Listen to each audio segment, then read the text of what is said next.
potentially I have another, I was gonna say rag house opportunity, but I found a guy on Facebook that I think buys and sells storage units. And I said I think, because I don't know for sure. He put a posting up on Facebook. He was selling a shirt, and in the background, you could see hanging up in a shipping container. So I just messaged him and said, hey, like, it looks like you buy shipping containers. By chance, do you come across clothes? And if this is a personal unit, sorry for the misunderstanding. And then he messaged me back and he said, call me sometime this weekend. I have a lot of vintage clothes connections and come across a lot of clothes. So fingers crossed, hopefully in this vlog, we may lock down another sourcing connection other than just our one rag house, so then we can kind of start to wean off the bins. I actually haven't been to the bins in a long time, but if we can get multiple sourcing connections and bring stuff in without having to go to the bins, go bulk buy stuff and get it for even cheaper maybe from the bins, and that's even better. So fingers crossed he phones me today. I might send him a little feeler text just to see where he's at, to see if he can call me sometime today. That would be kind of unreal. So we're gonna get this package packaged up and then we'll see where the day takes us. I took a good look in the mirror, I know that nigga. One little quick tip for anyone that is reselling. If you're getting a bunch of orders in a row or in one day, what I like to do, I grab the item, I set all the items out, grab the bags, bring Depop up beside me, I write the buyer's name on the package, I measure it up, boom, boom, boom. Write the dimensions and the weight to plug into your shipping service. So then that way you're not jumping between like 100 different steps. Like when you got your measuring tape out, you do all the measurements and you're done with that step. You do it, you're done. Same with the labels, same with the measurements, same with the weight, all that stuff. And also, I'm starting to run out of mailers. Another tip is if you don't want to buy mailers consistently, save all your Amazon packages. Tell your friends and family to save all their Amazon packages. I have a few, I just didn't have enough, big enough for this package. Okay, like much of my other vlogging, I vlogged like 2 clips in the day yesterday and then didn't vlog anything else. But yesterday I caved and bought a thermal printer. I feel like a thermal printer will be good to improve my process of packaging. I was trying to use old Amazon packages, which I think I did a little segment on before this actually, which is good. I want to use the old packages, but then I was also using labels straight from the printer and then using packing tape and sticking them onto the package after, which is good. And I thought I was saving money, but actually I think the cost of ink in a printer and the cost of one sheet of paper through the printer plus the tape onto a package, I think is actually more money than just getting a thermal printer. So I bought the thermal printer and the labels, and I think overall, like, there's a bit of an upfront cost with the printer. I think it was $130. So I got this guy, the Mumbin, which I watched some reviews and it's supposed to be really good. A little bit expensive, but for the time it's gonna save me for printing off a label, then cutting it out of the paper, and then getting a strip of tape and taping it on, and then another strip of tape. With this, I just hit the button, print, it's ready to go. I peel it and put it on. It'll save me like a minute per package. And then when you start to get a lot of packages, it's gonna add up. We got the Mumbai printer, Mumbin. I also did order some extra labels, I think 200, just because I wasn't sure if it was gonna come with labels, which it did look like it did. Looks like they gave me about 50 or so, 20 maybe. You can buy like a caddy, so like it loads all the labels in and it like holds them, because otherwise they just sit on your desk, which I'm unsure if my cats are gonna destroy the labels. We gotta wait for an order and then we'll try it out. Okay, we have officially set up the printer. It took me a few times. I had to connect it and disconnect it from the computer a few times because for some reason the Bluetooth just wasn't working. I never used the USB cable, I just did straight Bluetooth. It is working now. I'm not sure why it was being difficult, but the first time I hit print, it wasn't printing, but then I just disconnected it and reconnected it and it seems to be fine now. The labels are much bigger than I thought they were gonna be, and I also made an automatic feeder. You can buy the feeder for like another $20 or $30. So all I did was just take the cardboard box that the labels came in and I cut like a little slit with a knife and some scissors, and then I just folded top closed just so my cats can't attack the label maker, but essentially that's all it is. It's just a box with a little slit in it with the labels fed through and then into the machine, and now my cats can't wreck my expensive labels. And when the label's ready to go, it's just strip off, get rid of this test label one, and I can take this and try out my new label maker officially using an old package that I had before, and just put it on, press it shut, package ready to go. So far, it feels like a good investment. I feel like that'll save me a lot of time instead of using this tape every single time, peeling a section off, label section and then taping it down, I think this will be much faster and cheaper in the long run, I think. All right, I keep picking up the camera and starting to vlog, and I do little bits of vlogs, and then I end up not vlogging the rest of the day. I had another busy day. We went and did a kidney walk for Cassie's little cousin to support him and his kidney journey. But I think my plan for tomorrow is to go pick up another bale. I know there's been a lot of thrifting content lately, which has been doing well, and all the new thrifting people, thank you for coming. I appreciate it. I'm hoping to work more lifestyle into it, but I've been having a really good time doing thrifting, and the content's been doing really well for me. So I appreciate everyone, and we're just gonna roll with it. Like I said at the start of the year, whatever content I feel like putting out, I'm gonna put out, whether that's thrifting content, podcasts, music stuff. That's why it's called Nick's Life. So tomorrow, I'm going for a bale. Right now, I'm gonna go hook up my car to the trailer so we can pick up the bale, so it's just ready to go. I can get up 7 a.m., hop in the car, pull the trailer, and when I get to the bins, do a quick lap while there's still fresh bins out, and then after I do the bins lap, I wanna grab another bale. I have a theory on the bale that I want to test out.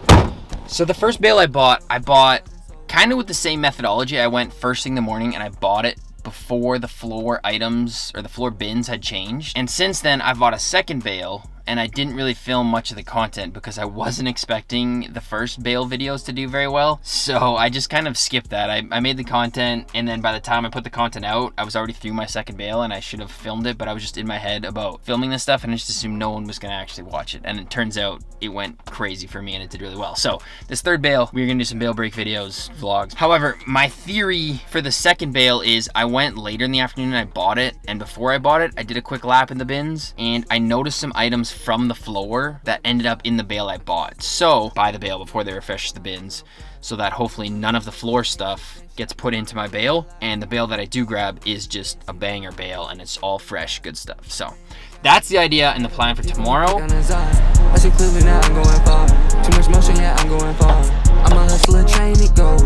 morning, we're up bright and early, Monday morning, and we'll see what happens. The trailer's being a little bit difficult today. I really gotta invest potentially in my own trailer and a bigger truck, which is kind of unfortunate because I have a lot of big bills coming up, which is a little bit stressful with my current situation right now, between not having a job and thrifting and YouTube not really being exactly where I need it to be to cover my bills comfortably yet. I have to redo the shingles on my roof, which is like 10 to 20 grand. I have to fix my driveway because we're getting some flooding and stuff, so that's like, and we have a super long driveway, so that's like another like $30,000.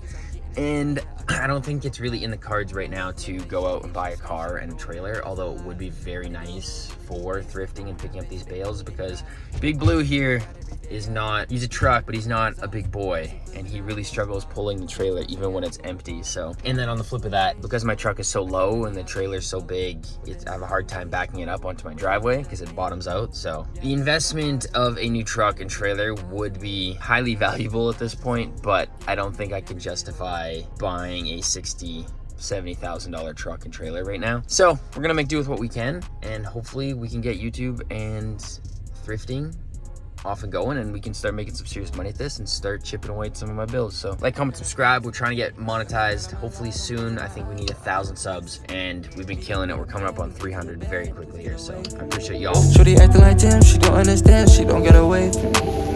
Unlimited vibes, I don't get a hide, I don't get a gate to keep. On 85, a 3-hour drive, yeah, I got a place to be. I'm going need for speed, I'm going need for speed, yeah. Okay, we are back. I made a quick swap of a car, went and dropped off some packages, and I was going to buy a little ramp for my driveway to go from the road to the curb so it's not such a big drop, so that my car doesn't bottom out when I back it up onto the driveway. But they're like 200 bucks. So I'm trying to scrounge around my house to find some wood to DIY a ramp so I can hopefully back it up, because I would really like to back up the ramp so that the trailer ends right by the door and I can throw the stuff in the door and sort it. Because last time I had the back of the trailer on the other side over here, and I had to walk around the trailer door every time to get it in the house. So we're gonna try and make a ramp, and then we're gonna back it up, and then we're gonna start opening up this bale. Okay, I built this. Hopefully the angle's good enough and it holds. We did get up the driveway. The makeshift ramp did work. It kind of broke apart, but it did do the job. So one day I will have to invest in one of the rubber ones, but they're very expensive. So hopefully I can find one on Marketplace or something. I did want to turn on the camera and just express my feelings, I guess. I don't know. Some moments I feel like it's like I had this whole speech thready about how like the opportunities are really falling in line right now, and how if you want to make this happen, you just kind of got to put yourself out there more. And it feels really corny to say, like people say that and never really understood it, and there is some truth to it. I do think putting yourself out there has really given me more opportunities. Like I have found people that'll buy my women's clothes. I found people that will just take any type of clothes and send it back to Africa. So all the leftover stuff that I bought from the bale, they will just take it. I might not make the most money on it, but it is something to cover the cost of the bale and just get rid of it without driving it back to Goodwill. And through all of that, I found some buyers. I found a rag house that I got to go to. I found someone that buys storage units, and through that connection, he knows someone that gets bales in and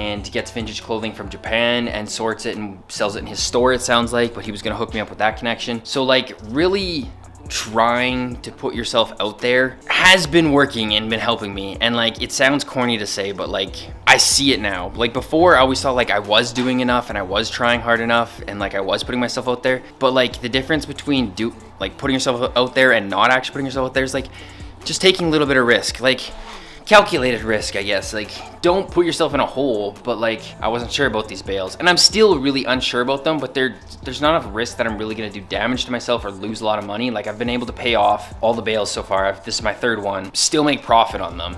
Is it worth the amount of time and effort to go get them, bring it back, sort it, and do all that for the money that I make? Is still to be determined.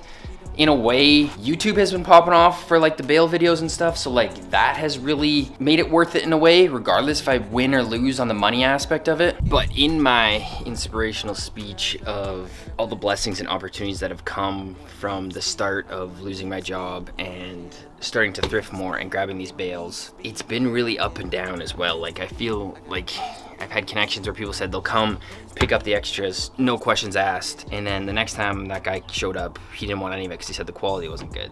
So then that kind of put a damper and a bummer on me. I found a new person, and the person did the same thing. They came and got one order, and then I found the lady at the rag house, and she said she would take all the leftovers, and then she said that she had so much backlog that she doesn't want it right now. So it's hard to have a reliable disposal or quick money on these bales if they don't pan out. In the second bale that I got, I sold all the women's clothes to another person at the bins, which I didn't realize they were a regular at the bins until I saw them this morning picking up the bale, and they were telling me how out of the 400 pounds of women's clothes that I sold them for 200 bucks, they were only able to sell like 2% of it. So I felt really bad because I don't want to like rip anyone off, but I don't know anything about women's clothes. She said she made her money back. I didn't know anything about women's clothes, so I just said, here, it's 200 bucks, take it all. And she was happy, and she said, I'm not offended, and like I made my money back on it. There was enough stuff in there, it just wasn't like a grand slam for her like she was hoping, which none of this thrifting stuff is. But that scenario, I was banking on her to maybe take women's clothes long term from me as well. So I guess like in a way, like I was saying, there's been a lot of blessings in this, but then also this morning, learning that I lost a long-term buyer. She still said she would buy for me, but probably not all of it. So in that regards of losing a long-time buyer, and then my theory of going early in the mornings and getting fresh bins worked one time, and then this morning when I went, I got like maybe 3 or 5 items, and I spent an hour looking around in the bins, didn't really get anything, so it was kind of a bummer. And then like the amount of work to just pick these up and bring them to the house and then sort them, I'm just like already starting to dread. And like sometimes it's hard to see the light at the end of the tunnel, and you're just like waiting for the payoff, and it's just like, maybe I'm doing all of this for nothing. But then on the flip, some moments it's like I'm so grateful that I get to do this. Like yesterday I was so pumped that I made some more connections with the guy at the warehouse, or the storage unit guy. And you watch these YouTube videos. I've been trying to be better at like looking at more tags. I'm just selling like graphic stuff really right now, but I've been trying to be better at watching YouTube videos about like the old money tags and like blazers and stuff like that sells well. And you see these guys that are making 100,000 a year, million a year. It feels so far away and so hard to achieve with my current situation. And like I said, like the situation has been changing day to day. Sometimes it's up and sometimes it's down, and the high days are really good. Sometimes, I don't know, it makes you wonder why you're actually doing it.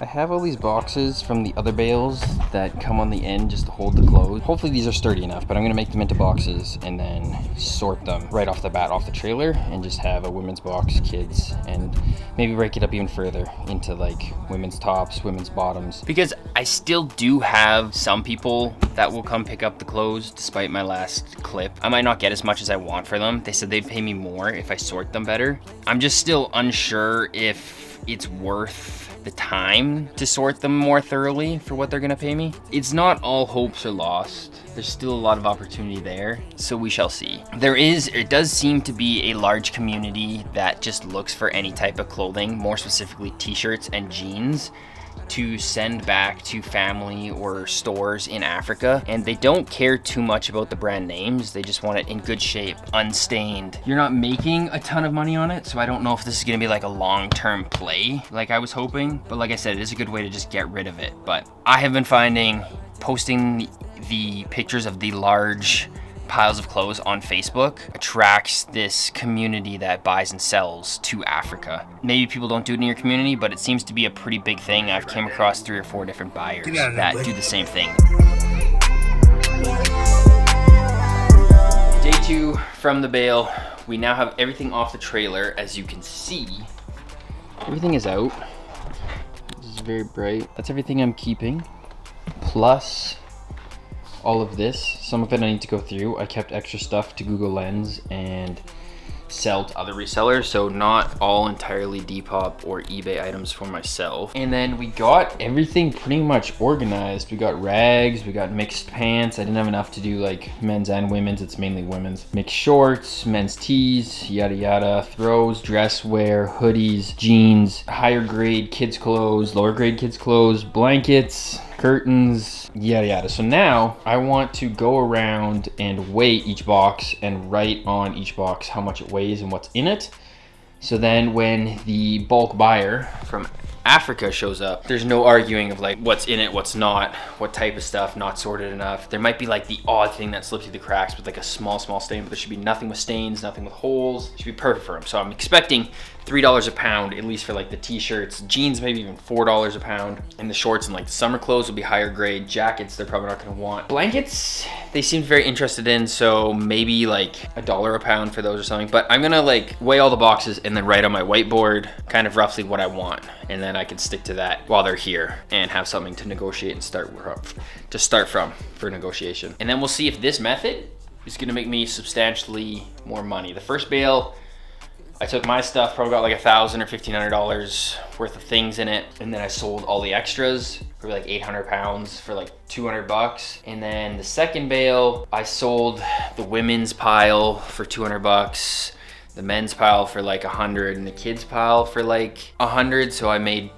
sold all the leftovers for like 400 with the extra like 1,000 or so that I took for Depop. So we'll see if this method of really sorting and taking out the stain stuff really pays off, or if it wasn't, because it took me about 2 days, I'm gonna say. I'm not quite through, probably like 2 12-hour days. So you factor that in to like a working job, if you're making like 40 or 50 bucks an hour, 8 hours a day, 32 times 40 is $1,300. So I'm hoping at minimum $1,300 for this endeavor. We shall see. Hopefully more, because then I don't have to do this. I can do it like once a week or once every 2 weeks. Nobody knows, they don't know.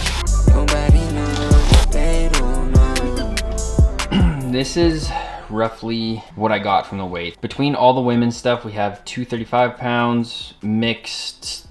This is mainly women's stuff, but there was some men's because I just didn't have enough to put the men's in, so I called it mixed. 123 pounds. Men, a total of 104 pounds. Towels and blankets and curtains, about 130. I didn't weigh all of this because I don't have boxes for them right now. So I'm taking a guesstimate of roughly that box of towels with that weight and gauging how many more boxes I would need. And then kids, I didn't weigh either, but I'm guessing it's about 70 pounds, which is a whole lot less than I thought. Maybe it's because I have a very large pile of stuff I took out for stuff that was dirty.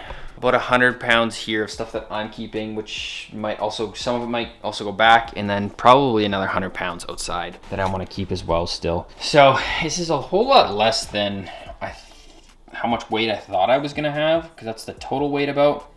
If I charge them $3 a pound, it's about $2,000. I was expecting there to be about 1,000 pounds worth of stuff here. Like I said, maybe it's because of the stuff that I threw away. There was so much that had stains and stuff, but I didn't think it was quite that much. But I did take, I guess, a large portion for myself, which I should. If I save 200 items there times 10, that's $2,000 roughly. If for selling on eBay and Depop. You know, if they sell, some won't, some will, and it won't be guaranteed quick money. So maybe that's a good thing, because I don't want to scare him with a $3,000 bill. So I have a feeling he's not going to take all of it, and he's going to try and work me down on some of these. I know they really do like kids clothes. That will have to stay at a higher number, maybe $3, even $4. Jeans, I know they really like, so $3 or $4 a pound. T-shirts they want because it's warm in Africa, obviously, and then all the other stuff they'll probably just have to work me down on, because they're most likely not going to want jackets and long sleeves and stuff out there. But I'm going to send him a message this week and see what he's willing to pay and if he wants to come look at it. I also made 2 kids piles. This one is stuff that I'm just going to give him, and then this stuff is things that I'm going to sell to other resellers for hopefully like $3 a piece, maybe $4 a piece, whatever we can agree on. Or $4 a piece would be nice, because they sell them for like 30. That's still like more than 3 times their markup. So if I get $3 a piece, that would be awesome. I will keep a running total of how much money we make on this bale. I guess another large portion too that I didn't even weigh yet is jackets. Like jackets, winter jackets, ski pants and stuff, which does take up a lot of weight. There might be 100 pounds just of jackets there. So that would be cheap if I gave to him, because I don't want them and he probably doesn't want them, but he might just take them. So there's probably another 100 pounds there. So we probably are close to the 1,000 pounds. Okay, while I was working away outside, a package came to me, and I think I know what it is. I believe these are the cards I sent into PSA to get graded around January. The process that this took to get graded was actually insane. So we're like 5 months before I got this graded. And for what I paid, probably not worth it. I've always just wanted to have graded cards just because they're kind of cool and it does increase the value. I think it cost me like $160 to get 3 cards graded, which is kind of insane. And 3 months of waiting is also kind of insane. Ooh, they're so fancy. I've always wanted to get them graded. 3 slabs. Personally, I think they could have been graded a little bit higher, but I don't know. That was better than the expert. Well, I feel like they ripped me off. It is a true thing where they'll get the slab, they'll get it graded, and they don't agree with it, they'll cut it, they'll send it back, and they'll get a better grade or worse. This one got graded a 7, and this is just the base set Ivysaur, and it looks pretty dang good. I think this could have been an 8. There's one little white tick on the back. The centering's decent. I think this even could have been a 9 potentially. And then we got a first edition Bulbasaur, Venusaur. Yeah, I was really hoping to get 6, but if you want 4, I can do 4. We do 450. Trust me, even my count. 450. I give you some cash, I give some e-transfer. I didn't plan it 400 at all. Well, yeah, that's why I sent you a message before you came, because I didn't want you to show up here and be surprised. Because, like I said, I got other people that have stores in Africa and stuff, and they come and they'll take a lot of this stuff. They want the kids, the jeans, the t-shirts. Yeah, me not just kids. And this is all sorted out. It's good. There's no stains in it. It's all clean. There's no holes. That's also why it's more, because it takes me a long time to go through it. I know. To sort and You look like my friend. yeah. And for me to get more all the time, I need to cover my costs, right? Yeah. Oh, Otherwise, yeah. I can't get more because I can't afford more. So I was looking at his reviews on Facebook before he came, and every single person's like, I told him how much it was, and he came with less money, and then said he didn't have any more. And he kind of did the same thing again. But I don't know if it's true or not true, but the if anyone wants to sell me things ever, just give me a sob story. Nicholas, I'm gonna have to fucking start coming out there because I don't fall prey to any sort of sob story. Okay, listen. In this day and age, you can e-transfer. I'm like, what do you need the clothes for? And he's like, I'm taking them for an orphanage. That's what they all say to you, Nick. This is like the 4th orphanage we've heard about. No, I don't know. Well, I was like, because I told him I wanted 600 for it. I said 600 or $10 a pound for the baby clothes, because that's all he wanted was just the baby clothes. He told me he's driving to Saskatchewan tomorrow just to get baby clothes. I know, it's fine. But then he's like, I only have this much cash. He showed me his whole wallet, and then he goes, so he said, I'm gonna give you half in cash, and the rest of it is my entire bank account. And that's my problem? And I was like, I feel bad. I don't want to take all your money, so if you want some of it, you can have some, but I was like, I need to make some money or I can't get you more next time. And he's like, yeah, just tell me next time, I'll come with more money next time. I feel bad. He said he has an orphanage. So you guys are swindling you. They might be. Oh, they are. The first guy, I sold him the whole lot. all the extra clothes, babies, men's, women's, $200. This guy was happy to pay $400 for just the baby's clothes. Yeah, you did it underpriced the first guy. The first time I was definitely Swindle. He's like, I need to keep $20 for gas, otherwise I won't be able to drive. I don't follow no sob stories. I'm heartless. So we got pretty close to what I thought just for the baby clothes. We did $200 on whatnot in baby clothes. I had a couple people ask me for baby reseller bundles, and that's what I was telling him. I was like, I can't. He wanted it. He's like, oh, I thought it was gonna be $100. I was like, bro, I told you on Facebook that it's gonna be $600 or $10 a pound before you came, so you didn't waste your time. And I told him, I was like, I can either sell these myself or sell them to other resellers, because there's a few people that wanted baby boxes. Probably if I would have sat on it longer, I could have made more money on the baby's clothes doing baby boxes and whatnot shows, but I just want to get it out, get the new one in, and then I get more inventory for my own Depop. I was suspecting about $1,000 on the baby stuff, and we got pretty close to it. 200 on whatnot and 420 on just the lot. So we did 620 on the baby clothes. All right, just some closing thoughts to finish off this video. I was trying to sell the remaining clothes. We sold the baby clothes. I was waiting to sell the men's and women's before I closed off this video. I got a little bit busy. I haven't posted in 2 weeks, and this video's just been sitting for those 2 weeks because I wanted to sell the rest of the stuff. But I had a fishing tournament, so the week before I was getting stuff ready, trying to clean up some loose ends before I left.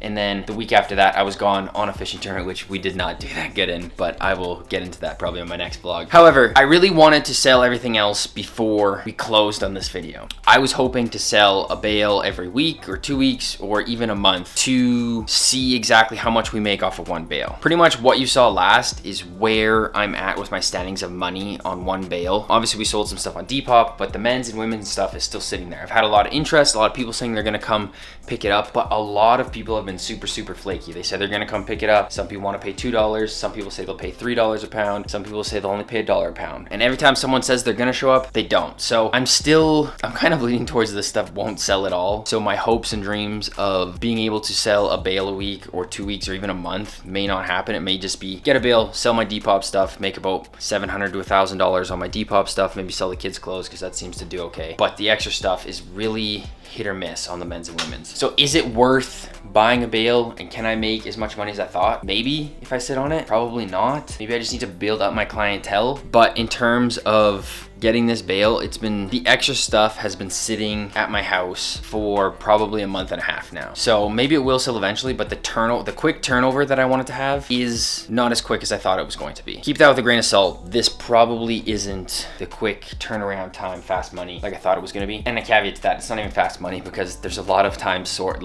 getting it, sorting it, finding people that'll buy it. It's really a full-time job. So in terms of that, still to be determined if these bales are gonna be a long-term income possibility. So I'll let y'all make your own decisions. I hope you like watching. Like, comment, subscribe. I will see you in the next vlog. We're gonna get back to 2 a week, and yeah, more lifestyle, more vlogs, more wrap-up videos, breakdowns, bale breaks. See you in the next one. Peace.